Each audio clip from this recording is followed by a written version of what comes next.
O que a gente tem feito é, assim, trazer algumas leituras, principalmente de mulheres, não só, mas principalmente de mulheres. E aí nós estávamos conversando, né, tal, e falando sobre o seu processo com o coletivo Espelho Espelho Meu e tal. A gente começou a conversar, eu e a Mônica e tal.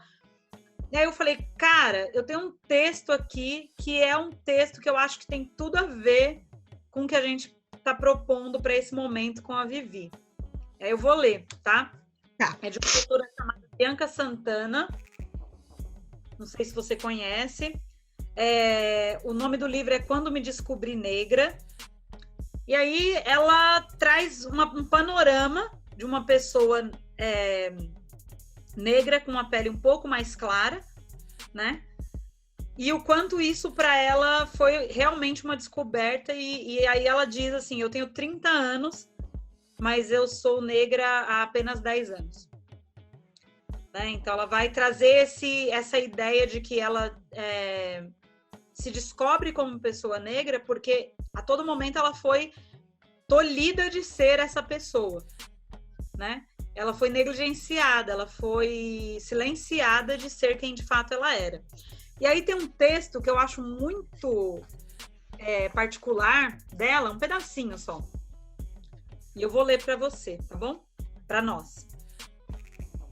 O título é Que corajosa por vir com esse turbante. Sou negra, mulher, de origem pobre. E se essas palavras não são suficientes para me definir, afinal, que etiquetas dão conta do que é uma pessoa, não é mesmo? Elas ajudam a me situar em um contexto social, histórico e político. Confesso que nunca tive conflitos em relação à minha origem pobre, que sempre comuniquei com orgulho, mas levei muitos anos para me reconhecer como negra e como mulher. Descobrir-me negra foi um processo. Descobrir-me mulher é uma jornada que se iniciou com a minha maternidade e tem sido o foco da minha atenção. Se essas descobertas já não são simples, vesti-las para que qualquer pessoa possa vê-las é especialmente difícil. Nunca acreditei em características naturais, de raça, etnia ou gênero. Mas somos seres humanos culturais que expressamos, ou não, características do que é ser negra, mulher ou pobre em uma sociedade, no tempo presente e nas tradições que carregamos. Calça jeans, camiseta branca e nenhum adorno já foram em mim a não expressão de características culturais que eu começava a perceber. Hoje, amarrar um turbante grande e colorido no cabelo crespo e sair com ele por aí em qualquer lugar é uma das mais potentes expressões de como me vejo. Acontece que, há algumas semanas, fui a uma reunião de trabalho em uma instituição formal, vestindo um turbante laranja, calça social e sapatos pretos, camisa, brinco e a maquiagem, tudo bem discretos, como parece ser o dress code do lugar. E o pano na cabeça, nada discreto. Há alguns meses, soltar o cabelo crespo era uma questão difícil, mas naquele dia, bagunçar o cabelo e enfeitá-lo com tecido vibrante antes de uma reunião de trabalho foi natural a ponto de eu sequer questionar se era adequado ou não. Trabalhei com o mesmo compromisso dos dias de cabelo mais discreto, obviamente. E ao final de mais uma etapa na construção de um projeto de educação relevante que atende a necessidades educacionais e recomendações internacionais, fui surpreendida. Ao me despedir da competente e agradável gestora que me contratou como consultora, ouvi que todos no departamento comentavam minha coragem por usar o turbante. Oi? Coragem? Levei alguns segundos questionando por que seria corajoso um turbante. e por que aquelas pessoas sentiam necessidade de falar sobre essa coragem. Além disso, por que aquela mulher tão sensível e profissional, com quem tenho criado um excelente vínculo de trabalho e tenho vontade de trocar ideias sobre assuntos da vida, me passou aquele recado. Por quê? Passei dias refletindo sobre o peso daquela coragem. Trabalhar em uma grande instituição usando turbante laranja é expressar de forma contundente minha identidade, não só como mulher, mas também como negra. E essa autoafirmação não é o que se espera de uma mulher que busca sucesso profissional, ainda mais quando ela é negra. No patriarcado, a mulher que quer ser reconhecida pela inteligência e pelo profissionalismo não pode se adornar. Além disso, no senso comum, negra não pode ser consultora, bem remunerada, especialista em um tema específico, com um livro publicado e algum reconhecimento. E se uma negra está nessa inusitada situação, o que se espera dela é que, no mínimo, alise ou prenda o cabelo. Com ou sem turbante, mostrar-se diferente é mesmo um ato de coragem. Bom, me identifico muito, sim. Bela associação, né, que fizeste, porque eu sou filha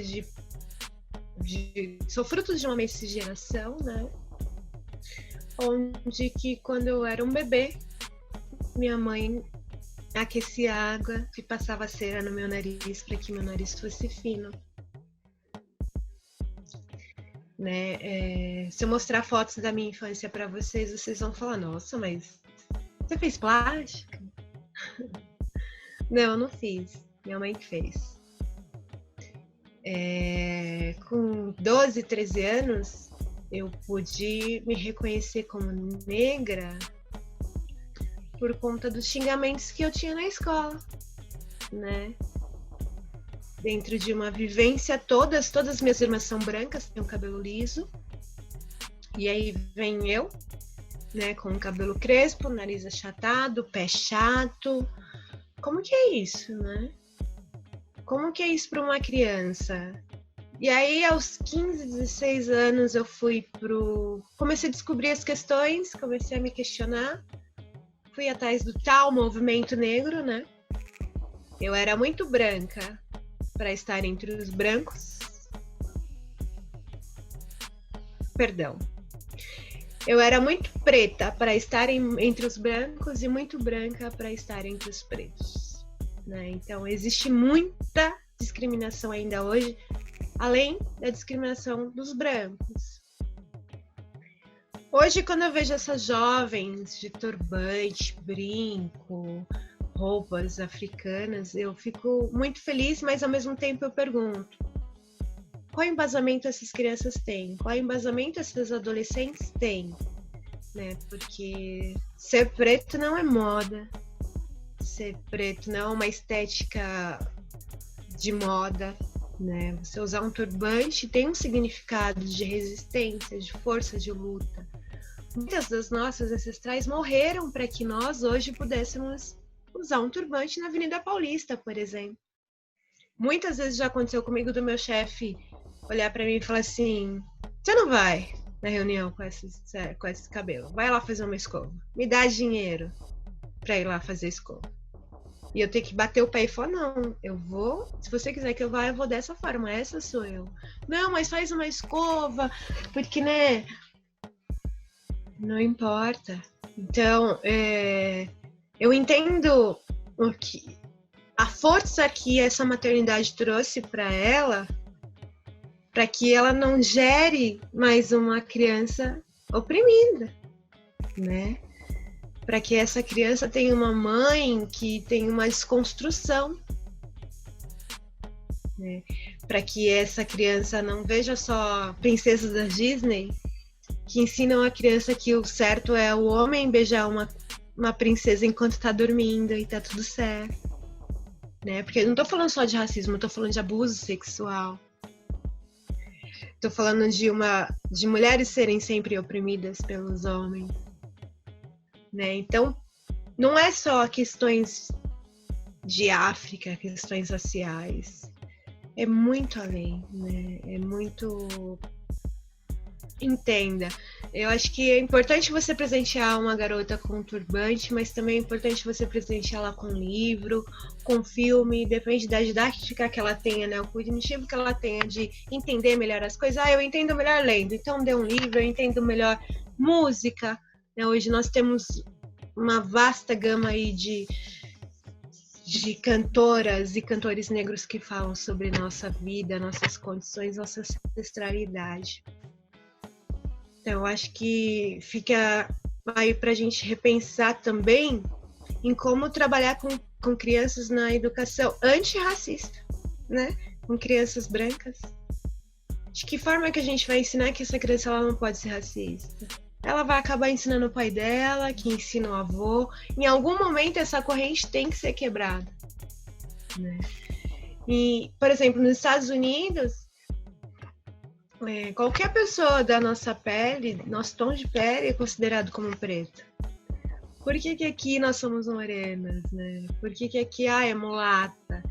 Eu não gosto do termo negro, bem difícil usar, né? Porque negro vem de necro, que é do grego, necropsia. E aí a gente fala da questão Denaeb, né? Descendentes de negros africanizados no Brasil. Então, lá em África, se você falar preto, não existe preto. Negro, não existe negro, é tudo preto. Aí o preto foi escravizado, trouxe para cá, virou negro, sabe assim, perdeu-se, né? E a gente alimenta muito isso. Eu falo negro só na questão do movimento em si, né? Mas se eu for me relacionar a alguma pessoa, um homem ou uma mulher, é preto e preta, né? E as crianças têm que entender isso. Se você pega um grupo de 5 pessoas, tem um negro. Aí eu vou falar, oi Giovana, oi Thalita, e aí negão, beleza? Essa pessoa tem um nome. Né? E é muito cultural isso, né? E aí, negão, você quer? Isso me irrita um pouco. Muitas coisas me irritam, né? Eu corrijo muitas pessoas, corrijo muitas coisas. Mas esse texto é formidável. Acho que vale a pena estar postando, estar comentando mais sobre, fazer uma roda de conversa, debater alguns tópicos. Porque ele é gritante, né? Ele é libertador. Eu acredito que nesse momento que ela escreveu esse livro foi um momento de libertação para ela.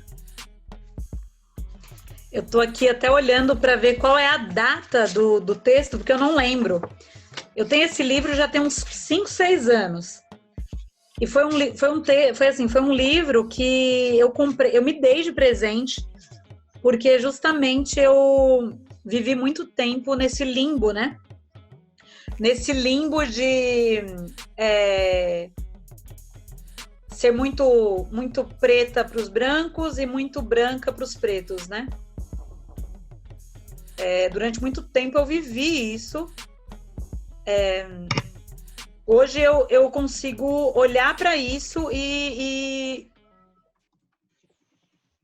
tentar minimamente organizar a ideia na minha cabeça.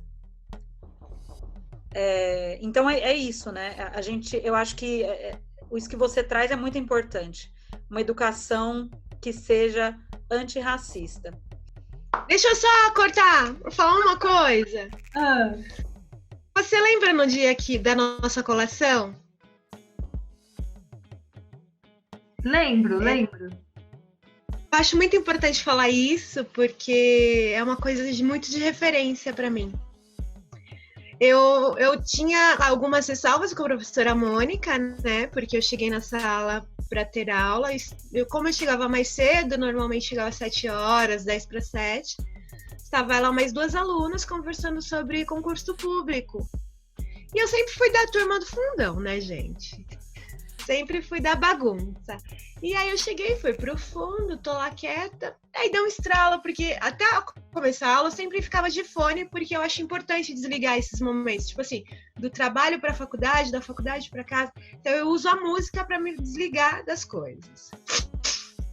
E aí deu um estralo, eu falei, vou tirar o fone, né? Deixa eu ouvir o que essas mulheres estão comentando. Pra mim, felicidade foi bem na hora que a professora Mônica disse: eu não estudei tanto para prestar concurso e dar aula para favelado.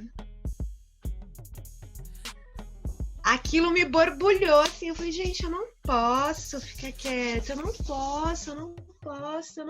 Levantei e falei, então, professora, a senhora como liderança, né, como exemplo para nós, né, a senhora não deveria ter essa postura. A senhora tem o direito de não querer prestar concurso, de não querer trabalhar com esse tipo de criança, mas induzir outras pessoas através da sua fala, a senhora não pode. E a partir de então, houve só, né, bastante fricção entre nós, assim, de pensamentos, porque desde então eu nunca me calei. A minha formação toda, desde o início, foi baseada na Lei 10.639. As minhas amigas de sala diziam, volta pra África, você só fala disso, e tal. Ótimo, né? Pra mim já era um ponto de que realmente eles estavam no caminho certo. E aonde eu quero chegar? No dia da nossa colação. Porque no dia que nós fomos escolher professor para a ninfa, eu não estava e, obviamente, Margarete não entrou no sorteio. Depois, então, eu cheguei e fui comunicada. Eu falei, olha, está errado, nós vamos votar novamente, porque eu não estava e não houve uma representatividade da minha parte. Simples assim, eu quero a professora Margarete. Enfim, 3 pessoas votaram, ela quase não entrou esbarrando, porque a gente empurrou, né? Teve um pé na porta. Gente, desculpa meu nariz. Rolou um pé na porta e ela foi ser para ninfa. Quando tinha todas aquelas milhões de pessoas sentadas esperando o seu nome ser chamado para receber o canudo, que era da professora Mônica, que as pessoas estavam recebendo, eu já estava com o bico desse tamanho. Falei, gente, eu não tô acreditando, né? Aí eu ouvi lá, Viviane Zaila Malika Tal. No que eu fui descendo a escada, que a Margarete levantou, foi até a Mônica e falou, eu faço questão, e deu o canudo na minha mão. Ali eu não tinha chorado 1 minuto naquela formação, para mim estava sendo muito tédio, mas dali em diante, para mim o meu mundo desabou. Porque assim, aquilo, o que representou para mim? Não sei se vocês leem Angela Davis, Malcolm X, enfim, passar o bastão. Né? Para mim, ali, Margarete passou o bastão e falou, eu acredito na sua luta, eu estou com você. Né? Então foi um dia muito marcante para mim, valeu a pena todos os anos que eu voltei para casa chorando, ou que numa apresentação eu passei muita raiva, muito estresse, assim. Em momentos de falar, não, eu vou desistir porque eu não aguento. Mas ser mulher é ser resistente, é ser resiliência.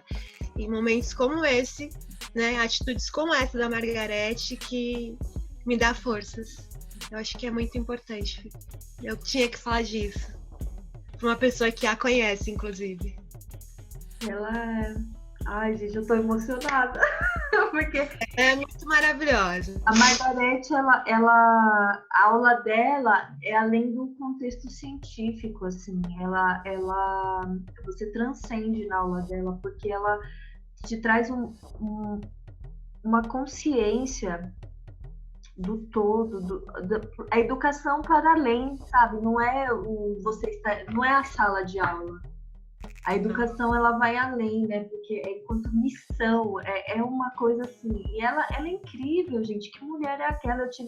Eu falei assim, eu fui abençoada de ter ela como orientadora do meu trabalho, de conclusão. Foi uma bênção, gente, porque eu quis falar da questão da mulher, né, e tudo mais. E ela abraça, assim, e, gente, que orientação. Ela dá uma frase pra você, nossa, que incrível! E ela é assim, então foi muito simbólico na questão da vida, assim, naquele momento em que ela passou para você. Porque ela pediu licença mesmo, ela não, peraí, dá licença. Ela levantou da mesa e foi lá para realmente te passar a bastão. Foi muito lindo, assim, eu sou muito agradecida a tudo que movimentou para que isso pudesse acontecer, porque realmente marcou muito a minha vida, muito mesmo. Que lindo, Vivi. Bom, e um dia ainda vou ter a oportunidade de falar isso para ela. Por favor, fale, porque eu tenho certeza que aquela mulher, gente, ela não fala. A Margareth, ela não precisa nem te falar, tipo, ela só te olha, ela já disse tudo. Ela tem, entende? Ela tem uma classe, assim, ela só te olha, ela já te acolhe, ela já te, enfim, gente, ela é mestra. Ela é maravilhosa. Ai, como é bom falar de mulheres incríveis. É legal que você começou a contar a história, e aí eu lembrei que a Mônica já tinha me contado essa história. E o quanto eu tinha ficado emocionada quando ela me contou. E eu tinha dito, mano, é muito trabalhar a ancestralidade, né? De passar para o outro. De forma simbólica, de forma oral, de forma física, enfim, de todas as formas possíveis, né? E a Mônica já tinha me contado essa história, e a hora que você começou a contar, eu falei, nossa, cara, que legal. Sério, eu não sei. História, ter ouvido a história, né? Pela boca da Mônica e agora pela sua boca. E assim, percebeu o quanto foi um momento forte mesmo, né? Porque não foi só para você, né? Foi também para você e principalmente para você, mas o quanto para quem estava ao redor, isso também moveu estruturas, né? Moveu estruturas, como já diria Angela Davis, é isso. A mulher negra se movimenta, as estruturas, é outro rolê. Mas foi muito inesperado, assim, foi algo que eu só queria ir embora, na verdade, né? E aí a hora que ela veio, e ela é toda grandona, né? Que ela veio com aquele gingado, toda aquela malemolência, eu falei, gente, eu não tô acreditando nisso, assim, tipo, cara, eu não sei explicar, assim, dali pra frente não tinha maquiagem certa, e todos estavam com aquele azul do pedagogo, né, eu mandei fazer uma faixa africana pra mim, e eu tava com a faixa africana, e, nossa, foi demais, foi, tipo, bater o martelinho, vai lá, minha filha, tá aqui, ó, você tá legitimada. Muito bom.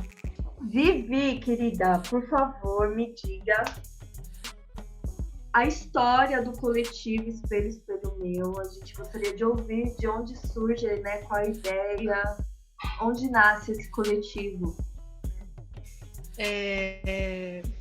Primeiramente, formalmente, gostaria de agradecer muito, né, essa oportunidade de fala, nesse lugar, né, e ser acolhida tão especialmente por vocês, duas mulheres que eu amo, que eu admiro e que eu tenho muito apreço. Bom, o coletivo, ele nasceu no meio de toda essa mudança da minha vida, né? Ele nasceu em meados de 2014, onde eu já estava saturada do movimento negro, da militância.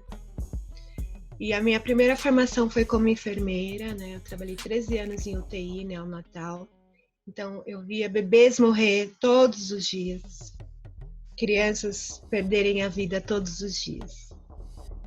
E ser líder, né? Ser chefe de ala é bem complicado, você lidar com egos. Eu acabei adoecendo, eu adquiri síndrome de Crohn, não sei se vocês conhecem, é uma inflamação no intestino autoimune. E eu fiquei evacuando sangue por 30 dias.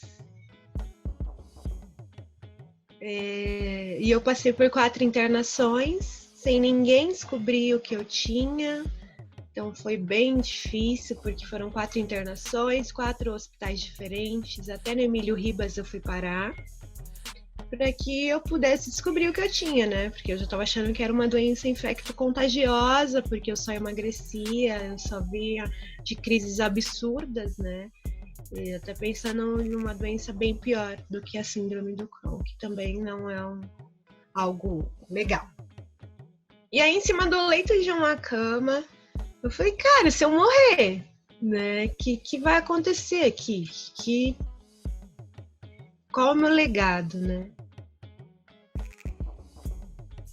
Falei, legal, eu sou uma mulher em movimento, tenho minhas perspectivas de vida e tal, mas o que eu vou deixar para o mundo, para o outro, para outras gerações?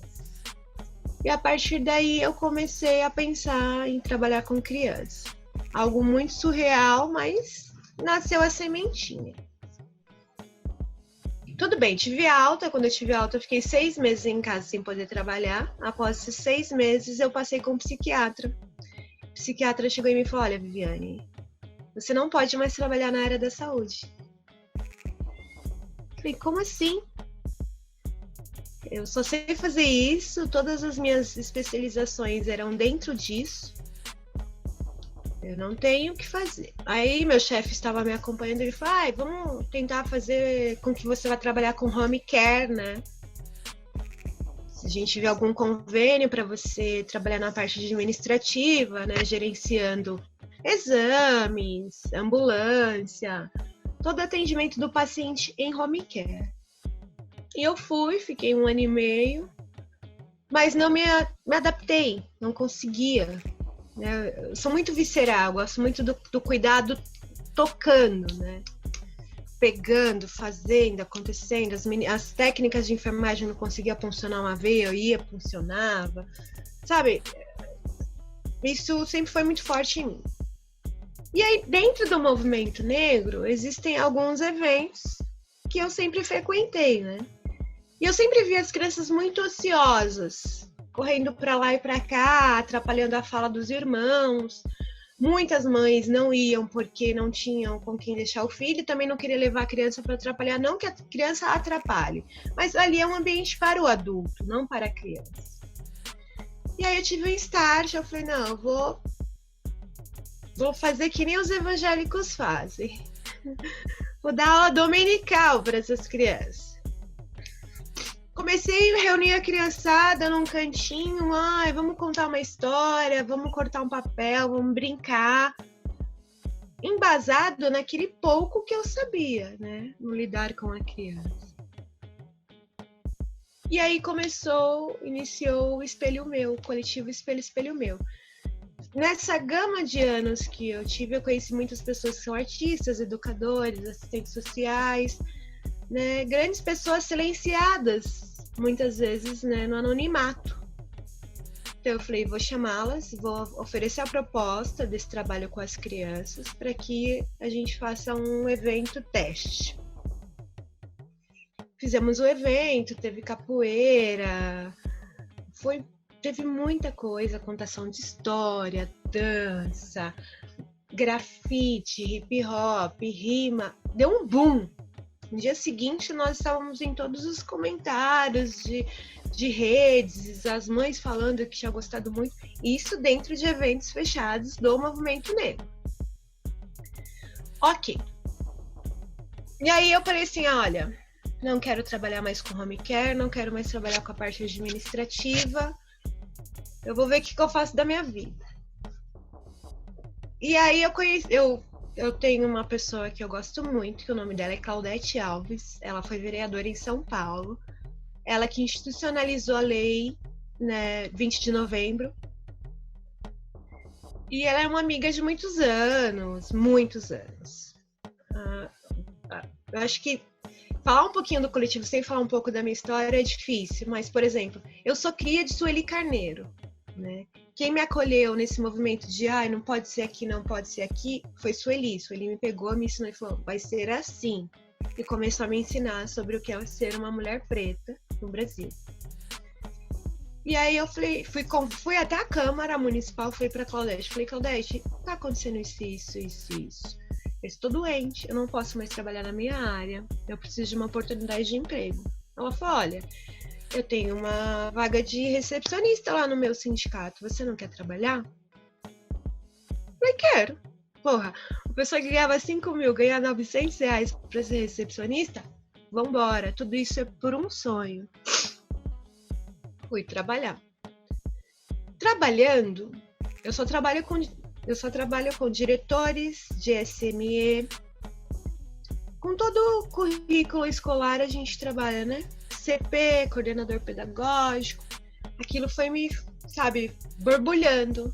Eu cheguei para minha chefe e falei assim, tô pensando muito em estudar pedagogia, o que você acha? Ela, eu acho que aqui no sindicato você tem carreira e você tem perfil para isso. Falei, ah, legal. Mas com o salário que eu ganho não dá para eu pagar. Falei para ela. Ela falou assim, eu te ajudo com 50%. Mulher preta. E eu falei, ok. Comecei a estudar pedagogia. E aí eu não esperei estudar pedagogia para dar continuidade com o coletivo. Falei, gente, é isso. Vamos escrever, vamos fazer, vamos nos legitimar. E começamos a fazer ações dentro dos eventos do movimento negro. A partir dali, eu via que aquelas crianças do movimento negro já tinham pais e mães e tios e tias que já tinham uma certa consciência e que eles não precisavam de nós. Eu comecei a mirar, a focar nas crianças de comunidade, de favela, de ocupação. E aí nós começamos a visitar os CRAS, CELS, Casas de Cultura, Fábrica de Cultura, né? Aonde fosse, aonde nós somos chamados, nós vamos, né? Implantando a Lei 10.639 e tem sido muito bom. Pós-pandemia, nós já teremos um estatuto, né? Nossa documentação tá tudo certo, já tá, só que tá parada, né? Por conta dessa quarentena. Estamos há 5 anos batalhando. Começamos nos cotizando entre nós. Olha, vamos comprar papel? Cada um dá R$2, R$3. Vamos comprar lápis de cor. Vamos comprar tudo. Deu R$200 a compra. São 13 pessoas, 13 dividido por 200. Né? Então, nós começamos assim, cada um levava o material que tinha na nossa casa, recebemos muitas doações, né? De amigas e amigos que trabalham em escola, que o material fica parado lá, a criança vem com um novo material. Então, a gente tem sobrevivido assim. Conseguimos o Fomento às Periferias em 2018, né? Onde nós aplicamos uma formação para adultos, né? Porque, a priori, o coletivo Espelho Espelho Meu, ele foi o primeiro a trabalhar com a temática com criança, dentre tantos outros coletivos, né? Nós somos pioneiros nessa... E a gente começou a não dar conta, né? Então, a ideia era fomentar esse conhecimento para que as pessoas também, cada um pudesse fazer o seu pouco ou o seu muito dentro da sua própria periferia, dentro da sua própria casa. E foi uma experiência bem enriquecedora, né? O fomento acabou, nós continuamos aí nos cotizando novamente, escrevendo para novos editais, com uma outra experiência, uma vivência em SESC, né? Também foi bem bacana essa experiência de estar no SESC, nessa rede do terceiro setor, né? Segundo, né? Mas na rede S. Então foi algo que nos fez crescer, né? Hoje nós pensamos já em ter nosso espaço físico, em voltar com a formação, né, de educadores, ter um acompanhamento maior e melhor com as crianças, né? Porque quando você tem um espaço físico, você consegue acompanhar melhor, né? É melhor do que você ir 2 vezes no ano numa favela, e aí, como é que faz, né? Então, eu acho que vai dar para acompanhar melhor. Por enquanto, ainda não temos, mas o universo vai conspirar para que isso aconteça.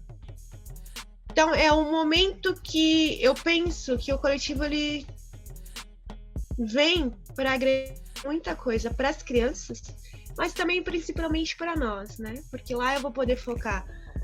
Eu quero que seja referência em culturas africanas, né? Ponto de referência. Eu não sei onde vai ser, ainda não mapeamos, mas, por exemplo, na Zona Leste, um ponto de culturas negras na Zona Leste, um ponto de culturas voltadas para as crianças, né? E um muito louco que o coletivo, ele começou com a questão racial, né? Abordando a autoestima da criança preta, todos esses parâmetros. E aí, em processo com o Projeto Guri, que também nós fazemos parceria de atender as crianças do Projeto Guri, uma guria chegou em mim de 13 anos e nós estávamos falando sobre a questão de relação homem e mulher. E essa garota chegou em mim, colocou as duas mãos na cintura assim e falou assim: mas tia, por que um menino de 12 anos pode afirmar que gosta de uma menina com 12 anos e eu com 12 anos não posso afirmar que eu gosto de uma menina? E aquilo deu um boom em nós, né? Eu falei assim, tá, o que eu vou responder pra essa garota, né? Sendo que a nossa limitação era racial, falar sobre questões raciais. E aí a gente começou a estudar e abrimos mais o leque, né, de atendimento a essas crianças, trabalhando a questão de gênero, trabalhando a questão de sexualidade. Então, é um leque, né? Cada ano que passa, a gente consegue adentrar mais dentro dessa parte, desse ser que é uma criança, né? Que é tão maravilhoso. Lindo, Vivi. Gratidão mesmo por compartilhar essa história. Como é bom ouvir, né? Porque a gente se conhece e eu não sabia da profundidade dessa história. E que incrível, né? O coletivo é uma referência pra gente, né? De uma maneira... Acho que uma coisa que você falou que eu acho que me chamou muita atenção, que é a questão do recurso público, né? Como editais, a importância deles, né? Para que a gente cresça, para que a gente amadureça e aprenda também a gerir o recurso, né? E também como possibilidade de fomentar um trabalho, né? Então, eu fui uma das pessoas contempladas por essa formação, né? Como educadora, eu também participei dessa formação e quantas coisas eu aprendi e pratico em sala de aula. Não só em sala de aula, mas nas vivências enquanto, né, da área de cultura e tudo mais. Então, o quanto realmente essa formação é uma forma de abrir um leque, né? Porque vocês formaram muitas pessoas que em todos os cantos da cidade estão compartilhando dessa formação, né? Até o ABC Sim. Tem, gente. São Bernardo. São Bernardo tem Caio, tem Esther, né, que participaram. Mas é isso. E Vivi, eu acho que a Esther, mas ela volta, né? Uma das coisas que nós refletimos muito quando nós levantamos o seu nome é a questão de você ser essa mulher líder, uma mulher preta líder. E aí a gente queria ouvir também, né, eu jogo um tema assim, mas o que é isso para você, né? Como você se vê dessa maneira e o que você acha que é importante levantar nessa conversa. Mas eu estar já deve ter caído a internet. Bom, eu acho importante levantar muita coisa, né? É tão difícil falar da gente. Bom, eu fui uma criança criada sem pai dentro de um lar branco. Então isso foi bem difícil, porque eu não tinha nenhuma referência. Né? Nenhuma. Absolutamente zero. Então, quando eu comecei a ter autonomia, lá para os 14, 15 anos, de poder sair, de poder fazer novas amizades para além do meu círculo familiar, ou para além das crianças que eu brincava na rua, eu sempre gostei de ter amizade com pessoas mais velhas, né? E aí eu fui observando, né, como era sofrido para aquelas mulheres mais velhas educar seus filhos, como era sofrido o trabalho, né? Porque muitas vezes elas eram babás ou elas eram empregadas domésticas. E eu sempre observava muitas vezes eu era mais amiga das mães, dos meus amigos, do que dos meus próprios amigos, assim. E eu ganhei muitas mães nesse período, ganhei muitos avós, né? Porque o meu acesso, a família do meu pai, minha família preta é zero, né? Mesmo depois de grande, mesmo depois de ter procurado, eu não tenho muitas referências, né? Não sei como era a minha avó, eu não sei como era o meu avô, meu bisavô. Então é algo que eu crio dentro da minha imaginação e eu me agarro muito nisso. Então eu ganhei muitos avós e avós, pais, por esse longo da minha estrada. E aí com 15 anos eu comecei a buscar essas questões, me envolver. Foi muito na época que Marta, né, trouxe para nós os céus, né, que foi um dos marcos dentro da cultura de acessibilidade para quem é periférico, né, poder assistir uma sala de cinema, poder ter acesso a um filme, um livro, uma oficina, né, esporte.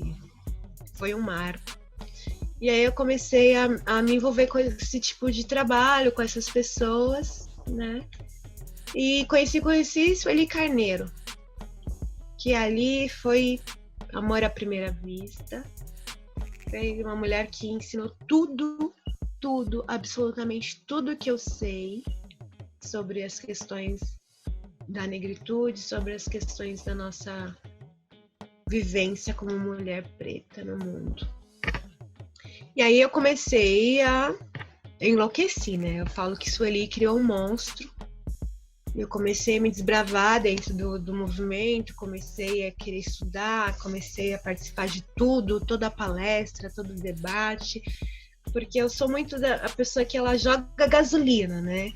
Ela entra, tem uma pergunta, eu vou ali, pau, jogo a ferida, porque eu quero ver as pessoas se expressarem, sem ter medo, sem o medo da opressão, do olhar do outro, né? Eu quero literalmente que a pessoa se exponha, né? Então eu sempre me expus muito. E aí, depois, nessa vivência durante 15 anos,